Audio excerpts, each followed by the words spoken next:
येद व्हडलो पहलगाम अटॅक जालो, फूल इंडिया टेन्शनां आशिल्लें आनी आमी पळयता कितलेशे आमचे इंडियन्साचे अटॅक जावन थंय मेले, कितले फॅमिली डिस्टर्ब जाली, तेंचे त्रास जाले तांकां.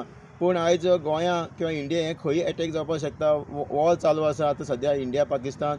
पूण जो गोंयचो मिनिस्टर, जो ट्युरिजम मिनिस्टर रोहन खंवटे, ताका गोंयभर स्टुपीड म्हणून अशें ताचें नांव जाल्लें आसा. कित्याक हें पळय, हें स्टुपिडिटी करता. आयज येद व्हडलो जेन्ना वॉर चालू आसा आनी तो गोंयां हेरिटेज फेस्टिवल करपाक सोदता.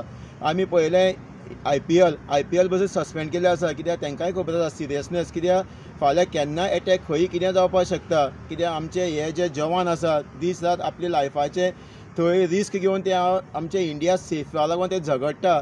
पूण हेका जो रोहन खंवटे स्टुपीड मिनिस्टर, ताका खरेंच हेंचे लायफाचें पडलां काय म्हणून विचारपाक सोदता. कित्याक गोंयांत तो हेरिटेज फेस्टिवल कोणा लागून करता. कित्याक तुमी हें दिसा पळयता काल बसून जेन्ना शिरोडा पुलीस दवरून तेणी कार्यकर्ता मेळावा मिटींग दवरली खंय कामाक्षीची टेंपलाच्या हॉलांत. तांकां खरेंच हो मिनिस्टर हांकां खरेंच लोकांचें पडलें काय म्हणून. कित्याक फाल्यां मिटींग थंय कितें जावपाक शकता. कित्याक ओपन मिटींग आशिल्ली, पुलीस आशिल्ले बोरयेच्यान शिरोड पर्यंत पुलीस आशिल्ले. आनी हे जे दिलायला लोबो ओपनली सांगता की बाबा तुमी हेका ह्या फेस्टिवलाक ह्या हेंकां खरेंच गोंयकारांचें पडलेलें ना, कित्याक हांगा दिसून येता.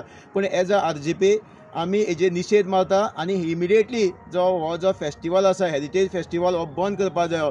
कित्याक आमकां असले फेस्टिवल नाका. कित्याक आयज लोकांचे रिस्क आसा, वॉर चालू आसा, केन्नाय कितें जावपाक शकता.